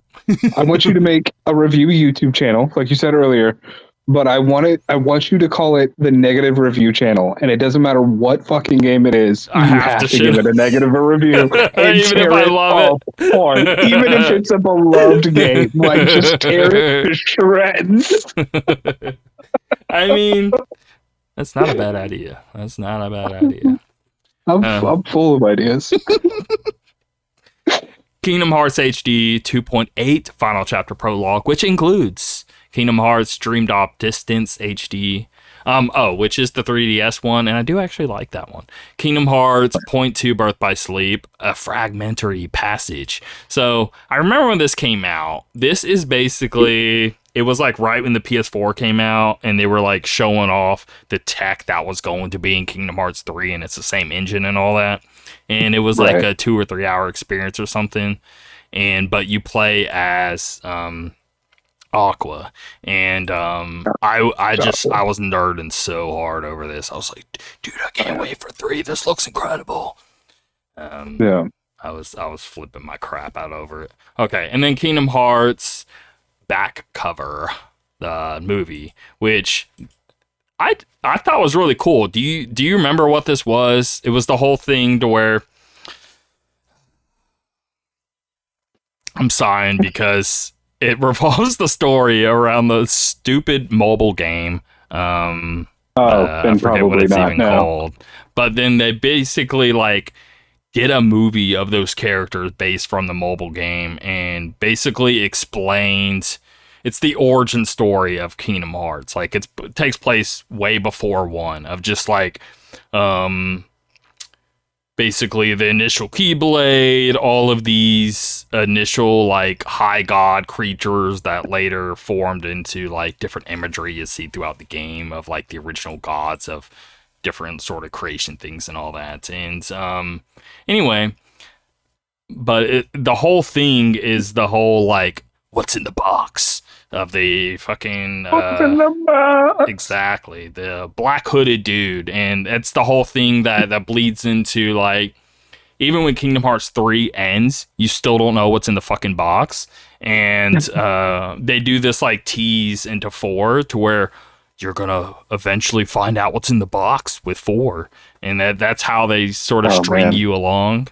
But is it disappointment? Is that what they put in the box? Is that what we don't even we still don't know? And they start this whole disappointment in the box. What's in the box thing with this movie, but they kind of like slightly reference it throughout the games.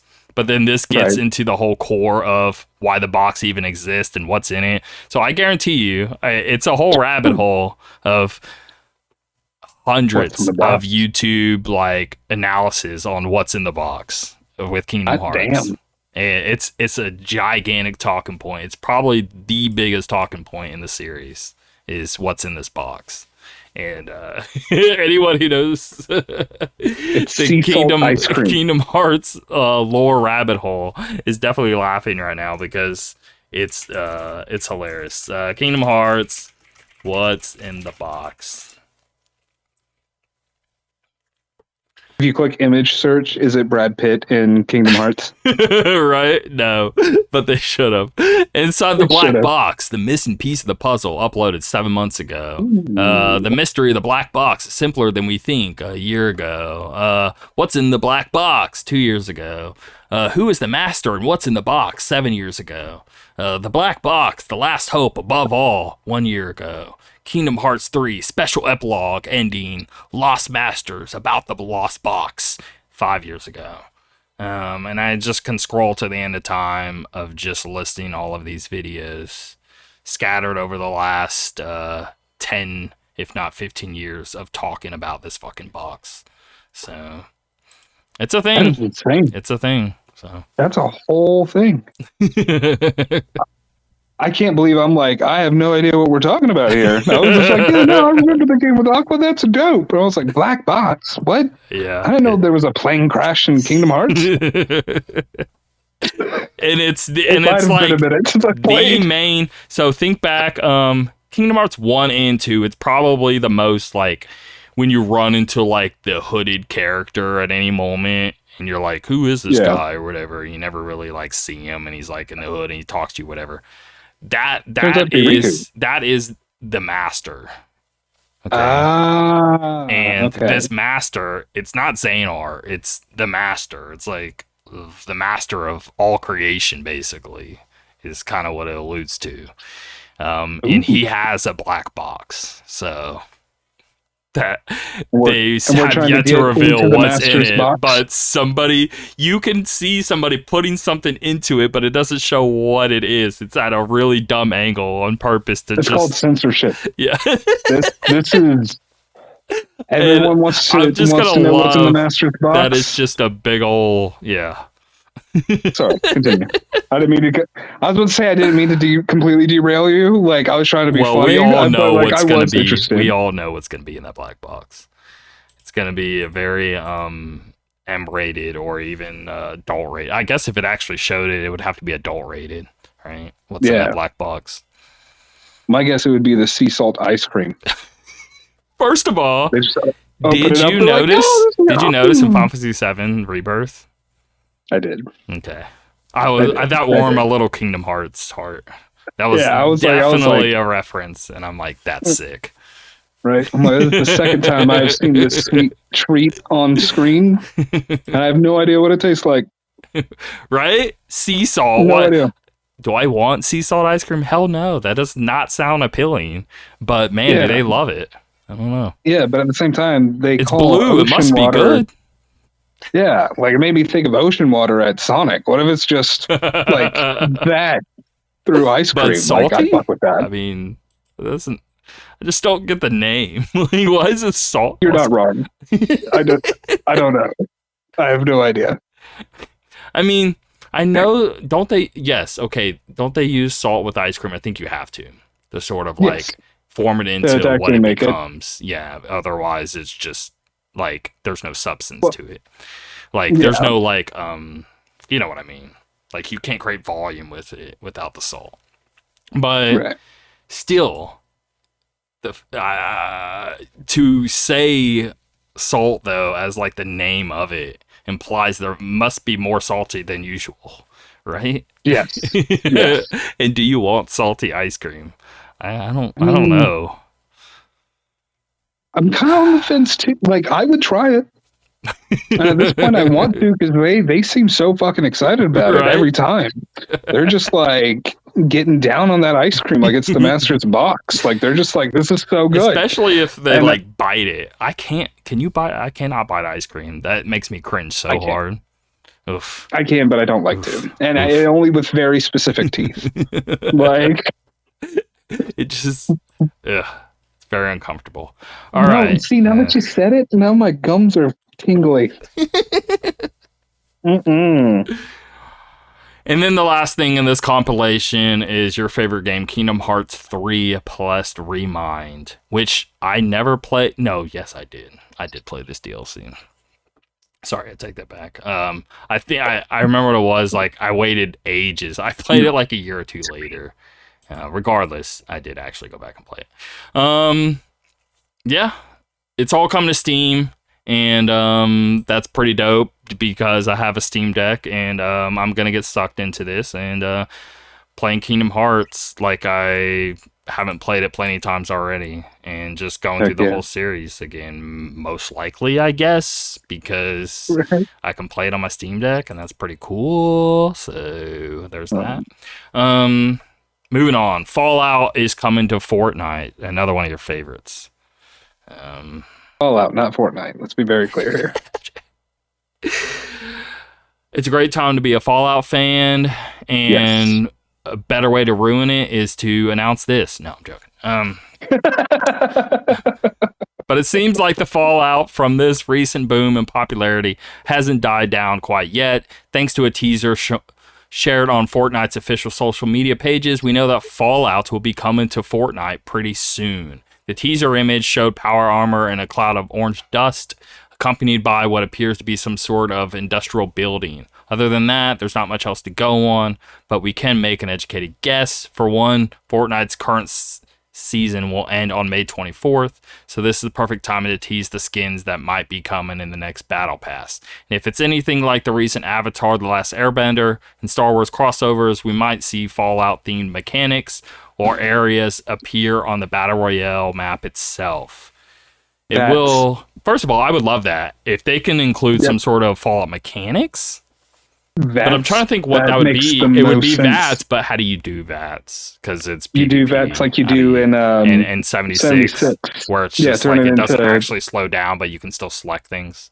Yeah, yeah. right. It, Yeah. it turns into aimbot. Like you can't miss. Like but essentially. but if everyone's doing it, it could be fun because you technically still have to like be fast enough to select the right thing. And not only that, does Fortnite have a stamina bar Yeah, for yeah, sprinting? yeah. You tie it to the stamina bar. Yeah. True. That's what they do in 76 too. Yep. Your AP. I mean, why wouldn't they do that, right? That I actually mean, sounds way too great. They'd be an idiot for that not to be the case. right. So, Well, yeah. they don't have me on staff, so Oh yeah, true. yeah. When it turns out to be shit, everyone can just go, "Hey, that fucking ginger was right. Why didn't you do this?" It will most certainly involve some sort of cosmetic pack as well, which could include characters from the games the Amazon Prime show below. Blah blah blah blah blah blah blah. All right. Let's get into what we're watching, what we're playing. Anything you're watching, anything you're playing in the moment that you would love to share with us? Yeah, the disappointing thing is like I'm in between shows right now. Like right now, What was the okay, last thing actually you no. watched? Technically, there is something that we're watching because it's been recommended 500,000 times to me, and I'm like, fine, I'll watch it. Y'all fuck off. Jujutsu Kaisen. I haven't Right? I watched keep this seeing at all. that. And I'm like, should I Yeah. watch that? So like, I'm finally Okay. biting the bullet and giving it a go. Did you watch the first it's like episode, or what do you mean? Are you about to? What do you mean? I'm just about through season 1. Oh, okay. What do you think? I'm curious. It's one of those I'm still reserving judgment. Like it has a lot of potential, and judging from all of the reactions, I feel like it's going to live up to a lot of that potential. The vibes are cool. It feels like a supernatural. Okay, so like what even is the it? show. I don't. I mean, I've I'm seen gonna tell you the the vibe. footage, but I still am curious, like what exactly it's about. It's like the show Supernatural. Like think of that mind, like Yep, a yep, supernatural yep. My Hero Academia. Okay, okay. I mean, it makes sense to me. Okay, Yeah, okay. like, and honestly, from that brief description, you're Mm. like, that sounds kind of cool, Yeah, and that's yeah. exactly what it's felt like so far. Now, granted, again, I'm just still in season one. I have no idea what this show turns into, but it's Well, got the potential. first season is what's out now, right? I don't think there's anything past that, right? It's still newer. Oh, is it? I have no idea. I I haven't I even. guess let's see. Fuck, I'm one. Hold on, I'm not even. I'm sure. How do you even spell that though? Jujitsu. No, the bat, and K whatever. Kaizen. Yeah, It's kind of like Kaiser, I think. Kaisen. I'll figure it I'm out. I'm I'm waiting on Netflix to load. I'm gonna tell you. I'll be able to answer all of our questions here. No, hush. No one wants to hear weeb noises. All right. Oh yeah, it is just one. It is just one season. That's all that's out. Yeah, okay. But it 2020 in 2020 is when this came out, and they only got one season. Dang, dude. Now that leads to a bigger question: is maybe the first season on Netflix and maybe it's elsewhere? That's a That's what big I'm possibility. thinking. Check. Is Funimation still a thing? Do I still pay for this? Fucking hope not. I could use that money. All right, no, Funimation is no longer a thing. Okay. Crunchyroll, which is where it should have stayed. I bet you there's some kind of business drama there between those two, where Funimation's like, fuck you, we're going to do your own thing. We're going to do our own. Let's start a free trial. So there's 47 episodes, but is that still the first season? No, first season's 24 episodes. So it sounds like there's at least a second two episode. more seasons. Yeah. I would assume 3 seasons out. Okay, so a second season aired from July to December of 2023. Okay. So there's 2 seasons instead of 1. Damn. So the second season, I guess, is only on Crunchyroll. Got like 54 episodes?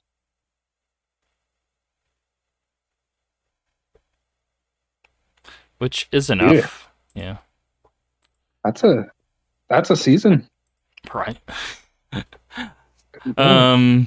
Well, 54 in total, so it would be like however many, 28 per or something. Yeah. Either way. Well, I bet there was 70 something episodes out. Is that what I said? Then never mind. Then yeah, you're right. Then it would be like 50 something in the second. Okay. Yeah. I was like, wait, did I mishear that? Remember. Oh, see. Yeah. Too late. And this is where current Copilot would be useful. If we were doing this in a Teams meeting, I could just be like, Copilot, let me see that transcript. And then it pulls up porn, and you're like, I guess I'll watch this instead. Yeah, and be like, it's gonna be weird to do this on camera, but all right, man. And it's like, I don't know, Santa Claus porn for some reason. It's because I'm fat and bearded like Santa Claus. I see what it is. This is rude. It's a rap for Ginger Claus. It's those rosy cheeks, you know. All right. Anything else you're watching, playing? That's pretty much it right now. Yeah, I've been like looking for something else to start either watching or playing, but I haven't turned on a console in a hot minute. Okay. And by a hot minute, I mean like it's been about a week. Like we had like a power flash. I was like, nah. I haven't checked since then. So, but I'm on the lookout when I come across something. Marvel Rivals just hit alpha, and this looks dope because they're like, hey, look, it's actually Overwatch 2, but with characters we care about. Like, I mean, I watched the gameplay and it looks good. The bigger thing, I talked on it an episode or 2 ago. I don't remember, whenever it was announced, and I was like, this looks good. The problem is, it doesn't matter what it is. People are over this wave. Like, they were over it 4 years ago, 5 years ago, 10 years ago, of like these like hero shooter things, right? And regardless of how good or bad it is at this point, it has to go away for a while for people to care is the problem. And I Yeah. kind of wish this would have just released just a little later, when people were like a little more over it, because things are dying in the moment real fast, real quick. Oh yeah. Only because I'm constantly have to be in this show going over whatever news of the previous week, and I'm telling you, dude, Yeah. it never ends. Every week there's just some new like multiplayer game, regardless of how good or bad it ends up being critically received. It still doesn't Yeah. matter, and it just tanks. It's like everyone's Yeah. excited in the first few days, and they're like, okay, that's cool, and then they just kind of move on because Yeah. they're already in their grooves of what they play and care about at this point. It's really Yeah. weird, like times. Yeah. It's Didn't Multiverses just recently fully release? yeah. And So we'll because see. I haven't heard shit about that since That's it what first popped off. That's what I'm saying. And Yeah. and even even at its original release, like it wasn't bad. It's good. It's a good game. It's just like, Yeah. okay, I played it. Even me, like I thought I would be really about it, but I just naturally fall off because I'm like, okay, I get it, and just kind of move along. I don't know, like it's not sticking anymore. We're just like we've kind of ran its course with all of this. We're kind of over all of this stuff. I have a theory. I have a little bit of a theory, specifically with Multiverses than I think with Marvel Rivals, where it's like I feel like they're wasting all of the hype for the game on a preview for it. So when the real thing launches, it's already cooled off so much that people don't give a shit anymore. But let's say that was the case, right? You would gain more steam immediately. Yes, you're right. But it's still, if that was true, it would still fall off naturally anyway. It would just be later. But would it, if what was being released initially, though it initially caught Was that better. wave, had more substance, more to do? Yeah, you know what I mean? It's definitely a bigger, it's a bigger chance to stick. Yeah. Okay. Yeah. You're not wrong. Yeah. It does hurt it in the big picture. Yeah. That's what I'm thinking. Mm-hmm. But they need people to play it and like test it. The problem is, no matter how many testers you have, until you throw it out there for like a bunch of players to really mess around with it, far more than a team could do. That's the issue, though. Yeah. And I feel like it's also a far more genuine way of doing it, being like, here's the beta. And then that way, when there's problems, they're expected and no one's getting pissed off about it. Instead of like, here's the game you spent $100 for. It might be good in a few months. Well, that's what happened with that Justice League stuff, right? It's like that people bought it and they bought trash. And the thing is like there were some people who were like, hey, look, it's not like terrible, it's an okay game, blah blah blah blah blah blah. But at the end of the day, again, it's like this oversaturation, and I don't think like live service games, no matter how, I really think no matter how good or bad at this point, we need a cool off. Yeah, people are tired of them. Like, companies love live service games, players don't. Yeah, because they're all microtransaction laden bullshit. Yeah, but it's like it makes, I don't know, any aspect of like, even if they just, what would it take for something to pop off and stick? Like I'm so very curious. Like even if I feel like, okay, I think of a really good example, but it's a stupid dodgeball game, so maybe that's why the premise wasn't great enough. People just didn't want to play dodgeball. But that Knockout Kings, or I forget what it was called, Knockout City, I think that's what it was. Okay. Really great game, but I remember like it being a critical darling and people loving it, and it still falls. And then you have like this like Rumbleverse thing soon after, and it's like then immediately falls. And these games keep popping, immediately falling. Within like a few weeks, it already goes to like a few hundred players, and then like 2 or 3 months, it's down to like a few dozen, and it's getting really weird out there. So, just I don't know. But I don't know what the answer is. Like, okay, do you stop altogether? I mean, I guess, yeah, but I don't know. Well, if you knew the answer to that, you could be making buku bucks. Right, I'm not gonna know the answer to that. I But mean, no, this regardless might of be an all of idea this worth. stuff, Marvel Rivals, it does look good. Mhm. Like it Yeah, definitely looks like a well made thing.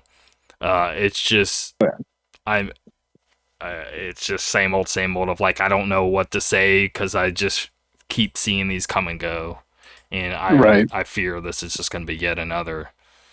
Yeah. Think how Oh, old don't get me wrong. Fortnite is. I mean, yeah, it's Oh huge, but think how God, old it is at this point. how old is that game?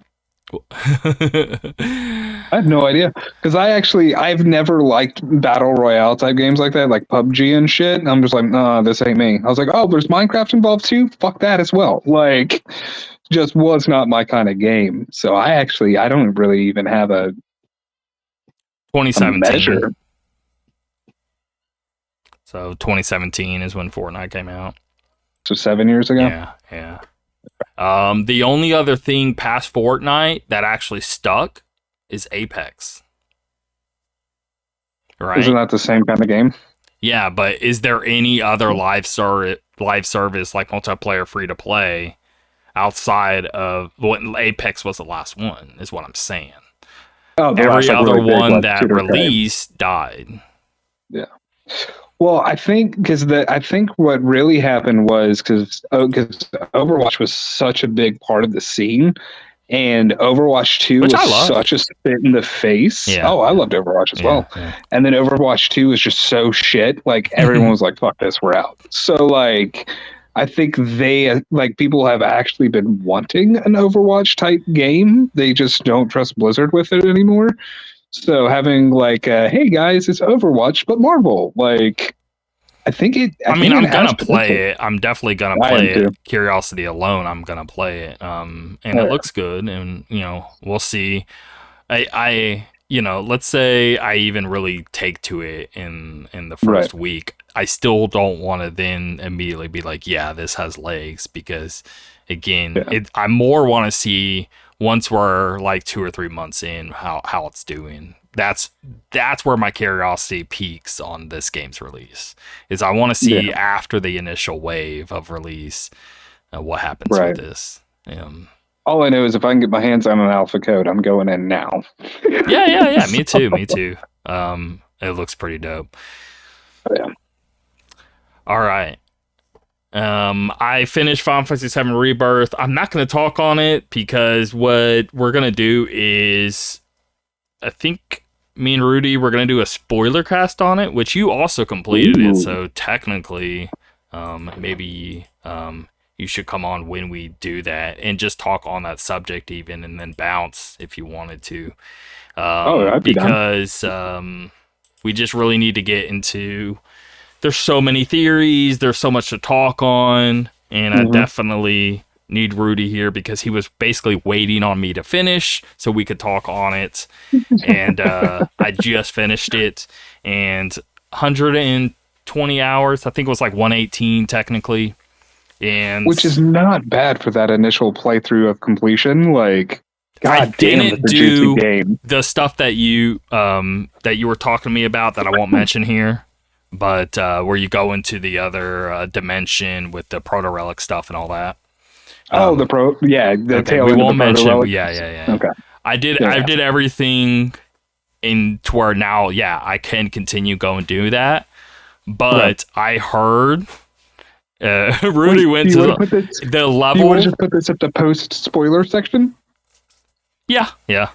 Because okay, all Sorry, right, go ahead. guys. I mean, My the bad, my bad, my episode's bad. ending here anyway. Well, so let's Fine. do new game watch, and we'll talk like 5 minutes on it, and then we'll end it, and then we'll end the Oh yeah, man. episode. All right. Sorry. So, Bread and Fred Switch May 23rd.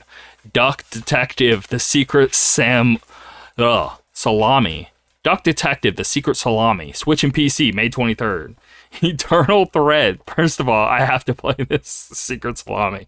Eternal Threads, all platforms, May 23rd. Hoonty? All platforms, May 23rd. Mario Party, Mario Party, I did it again. Paper Yes, you did. Mario, The 1,000 Year Door. Switch, May 23rd. World of Goo 2. Honestly, World of Goo 2 is a huge deal. Pay attention, okay? That was World of Goo original release was back on Wii. It was one of the first like WiiWare games where like, oh, you could actually download a title on your Wii, and they had their own like category of like downloadable games. Think like Xbox Live whenever they had like the those like indies of like downloadable games, and it was like a big deal to even be a downloadable game at that time. But World of Goo was a huge like launch point of like the WiiWare Saga stuff. It was like World of Goo and it was Lost Winds were like two major ones right there in WiiWare stuff. But anyway, World of Goo 2 is coming out, and I'm incredibly interested. Switch, PC, Mac, May 23rd. That's interesting. It's actually getting an official Mac release. Multiverses, all platforms, May 28th. Okay. So it hasn't dropped. So it hasn't dropped yet. So maybe that's why we're not seeing too much talk on it. But at the same time, you would think I would see more of it because it being a week out. But I did. I mean, I saw some stuff spreading for a little bit about a week ago. Like went for like a little, a few hours where it was popping off on because they announced Joker. But it's like, okay, but at this point, that's not kind of been there, done that. About 15 other IPs at this point of announcing Joker. We're kind of like, that doesn't do enough nowadays. 9 Souls PC, May 29th. Okay, y'all can bounce if you don't want to hear just a little bit on this Final Fantasy 7 ending part. But it's not going to be much. We're going to like deep dive into it later, but I do want to, while at least have you here right now. One, the stuff we were talking about here, again, leave now. So Gilgamesh, okay? So I apparently, Rudy was saying there's like, you're going to basically have to level about 20 levels if this is going to be a possibility of actually really completing all of this stuff around it, because you then have to fight all these like, even especially the VR stuff, because apparently there's like where you have to fight multiple summons at once. And your level has to be like incredibly high to be able to pull such a feat off. I mean, what's your opinion on that? Because that's what he was saying. Because I finished the game around level. I think I'm in the 50s. You should be fine. Because I'm pretty sure. Because I did complete that. I went ahead and did the Gilgamesh fight and everything, and I finished that up at like 52 ish. And you don't have to be super. Okay. Rudy, you just suck at playing Final Fantasy 7, I guess. No. Well, I guess we'll talk about that later. Yeah, maybe you're just hedging his bet. Yeah, like make the fight as easy as possible. That's a good strategy. But okay. All right, that's good to know though. So I probably could, because I think I'm like 54, 55 anyway, because again, I did so much extra stuff. The only, like, I can go and do that right now. I think that's the only thing I have. I finished all of the Queensblade stuff. I there's really nothing else. That's pretty much I don't know. I have all of the side quests like on every region also done. Is everything saying 100%? Well, no, I think there's like 2 regions to where I have to do like something new popped up whenever after, like, when you do like go to the Costa del Sol again or whatever. I did most of it, but I think there's like 2 or 3 random tiny little things that isn't like a side quest or isn't like a Queen's Blood or isn't connected to this whatever. But I'm curious if everything's 100%, does that do anything? I mean, it gives you an achievement. No, I mean, like, is there something new in the game that unlocks or something along those lines? Because I have like a few outstanding things. Anyway. Okay. But yes, the only thing I really can think of that I have to do then is that Gilgamesh stuff, and then the VR,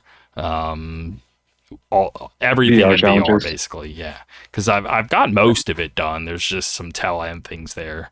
I just basically, whenever I finished the game here, I went on like a 15, 20 hour just at the very end mainlining, but I did so much side stuff prior to that. But a few things unlocked there towards the tail end that I just didn't go back and completely finish. Other than that, everything's done. So it's very tiny things. This is making me want to jump in and do my hard mode playthrough. But like I'm gonna have to. It's been long enough. But again, what do you learn how to play? I mean, outside of the achievements or trophies, whatever, do we get anything out of it? Because if not, I think I'm gonna move along because I'm just not. I've never been a trophy or achievement dude, and I just really don't. I really don't care about them. But I get the appeal. Like I'm not. I just like the bragging, right? And be like, I've done XYZ in game, and people are like, no, you haven't. Like, bitch, look at my gamer tag. Like, I like. Yeah. No, I get it. I see the appeal, and I would want to like. There's a part of me where that would be cool. It just means that I then have to take away from playing other things that I want to get into. You know what I mean? And I'm choosing. Well, I'd rather just get into a new experience. Right. See, I would agree with you. I think you make the right choice. Me, I get bullheaded. It's hyperfixation. Like if I get locked into something, it's just like this is my life until I'm done with it. And sometimes that means torturing myself for but days there's no or even right or weeks. wrong way with it. Obviously, right. You're not wrong. Yeah. But yeah, that's it. We'll so that's good to know though. We don't have to, I don't have, because when I heard that I have to sit there and grind for another 10, 20 levels. I'm like, well, I'm not going to do that. So I guess I'm done. But you beat him at 52. Okay. That's good to know. Yeah. I would say just look at some strategy videos and then go in because the only one that really gave me any problem was the Alexander Odin fight. Like that combination was just dirty.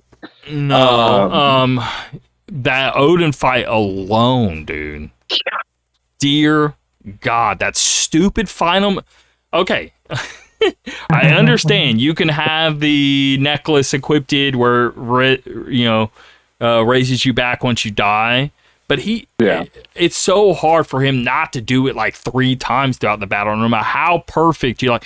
So he does this, if anyone doesn't know, Odin does this like full wipe party move that kills everybody. If you basically get hit by him too much or hit him too much in certain ways, it's really weird. It's like you can't do certain things to him, certain attacks with him, and you also can't get hit by him in certain, like, in any way. In the very moment, it's like a secret meter that builds, and then he does this ultimate and then wipes the whole party. Now, you can equip the necklace and it'll raise you back up, but that necklace breaks and you gotta go buy more, or you can just keep retrying. But even that, even if it breaks once, he can then kill you a second time. So then you can be like, okay, well, let me have the Phoenix summon, and you can sit there and cast revive on like each person. I forget what it's called, but it's basically like even if a person hasn't died, you can cast a move with that summon of Phoenix to where once they die, they get revived anyway, kind of thing. And then you can you can build up that meter, get that summon up, cast it on each person, have the necklace on each person, and then here comes a third wipe and wipes everyone anyway. And I'm just like, nuts. This is crap is driving me insane. I thought it was just on a timer. It's not a timer. It depends on it depends on like what you do. So it makes me wonder how you played, because it could have been like the characters I was choosing. Maybe like, okay, maybe you use Tifa more. Maybe Tifa, because it's straight physical, maybe it doesn't trigger it. I used Cloud, Barret, and Aerith as the team I would use, and Aerith was my mage cannon / heal bot.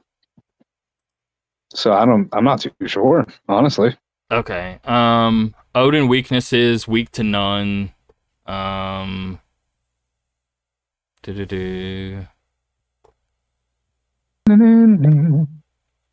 right here. Odin has 2 weapons: a spear in his left hand and a sword in his right.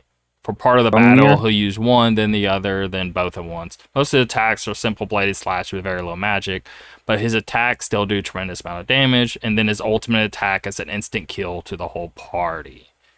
Now, Does Um, ribbon negate that? hmm? Does ribbon negate that, or is it just a full health damage? Ribbon. Yeah. Like the item you equipped and you can revive you? No, Mm. no, ribbon, like the thing that makes you immune to all status effects. Oh. Well, one, I Like, didn't have that equipped. yeah. Well, they also have like immunity to instant death items. I don't. I remember Zantazukin being a problem. After charging So up briefly, Odin delivers ultimate attack, yeah, instantly knocking out a little party. My biggest thing was constantly battling with that, regardless of what I did. I mean, I spent days, yeah, hours and hours and hours, and then yeah, eventually felt like I just got lucky and somehow pulled it off yeah. of But not that's the immediately thing. getting wiped. That's why I'm thinking that it does the full damage because I remember that being something I was scared of and like racing against. But I had avoid instant death items equipped, so I'm assuming it goes through it, Dang, maybe. which is rude. Like shit um, like that pisses me off. Like, don't fucking put an instant mechanic in. Give me an item that's supposed to negate instant death, and then not let it negate instant death. Like, eat my ass. Sorry, I get frustrated at these no, games sometimes. I'm wanting to see somebody explain it here because I would love to just know how it worked here. Um, Yeah. How am I not getting this? I'm level 41. I'm using easy mode, both on the game and the thing. And I've tried all these different team combinations as a threat, but Odin just spams his ultimate attack like every 30 to 60 seconds and wipes me out my whole party. Even whenever revival items equipped it, I can't even muster up enough AP to. This is how I was feeling. Oh, I know what it is. You have to perfect parry them to interrupt it, I bet. And that's what extends the timer. Or a perfect dodge. It's got to be something like that. Really? They did that a bunch. Like, because I think he was one of the ones that you had to perfect parry before you could actually stagger him, and that's the strat: is you parry, stagger him up, and then blitz his ass into the ground. So literally I'm reading this and the same thing happened even with me. Literally every guide and every suggestion I read was not even close to working for me. Poison, debuff, etc. So there are plenty of guides, people being like, hey, if you use bio and poison moves against them, it slows down that ultimate of pulling off. And then so I put so much focus into using all the bio moves and I still would get screwed over. Anyway, so he said I experimented on my own and figured out an easy way. So here's how I did it: Cloud, Yuffie, and Aerith. Cloud's Punisher mode counter stance does not compute to Xanakin. So every time Odin hits you and you counter, Odin takes damage and you get limit increase. You take a little damage. If Odin turns his back to you, moves away, then just hit once to close it in a little, then put up your counter stance. Don't get greedy and put more thing. This main idea. When you're holding counter, I'm thinking.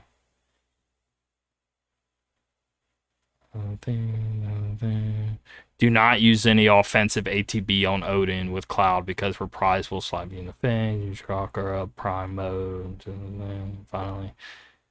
The build I use on Cloud is an ATB spam build, so I don't think that's the case. Whenever Odin uses abilities with the exclamation mark and a triangle indicating not blockable, then immediately switch to another character and run away, roll away. AI will control Cloud and get away. This part makes the most skill and timing. In truth, it's probably easy to do, but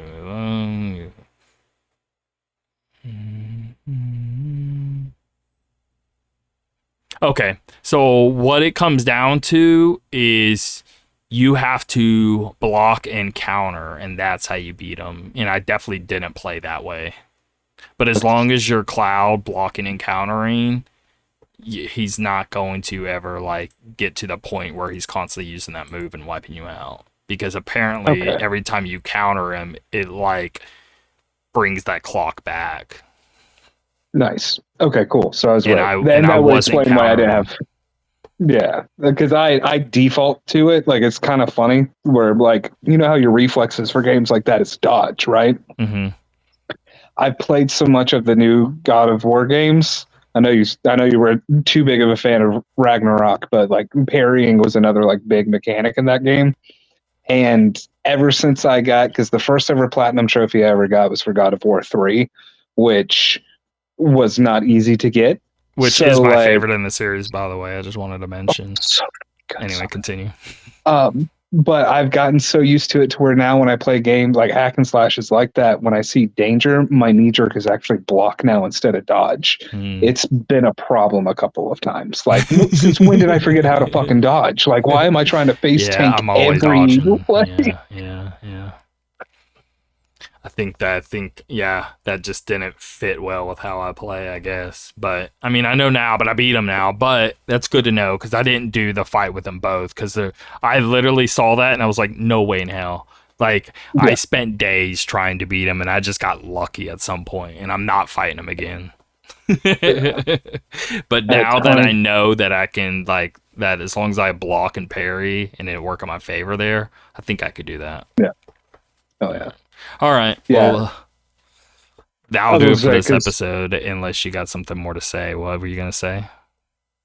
Sorry, I was just gonna say I dropped the Odin Alexander fight by just blitzing Alexander first and then going to Odin. Okay. Because as long as you don't mess with him and dodge his moves that he throws out, he's never even gonna do that move. Yeah, he's fairly harmless. Yeah, so yeah, I'm gonna do that then. All right, thanks for coming on, for real. I did not want to do this myself, so appreciate it. And again, is there any way people can discover anything on, I don't know, anything you're working on or anything you currently have to share, or is it all just too much into the works right now, and we just need to wait here? Right. On this one, it's the YouTube channel, working on that one right now. Still hammering out the exact branding and everything going to be used on it, but content wise, I think we've got a pretty good grasp on where we're going to go with it. So I'm excited to get to that, and as soon as there is something to announce, like absolutely going to. Okay. All right. That'll do it. See you guys next week. Later.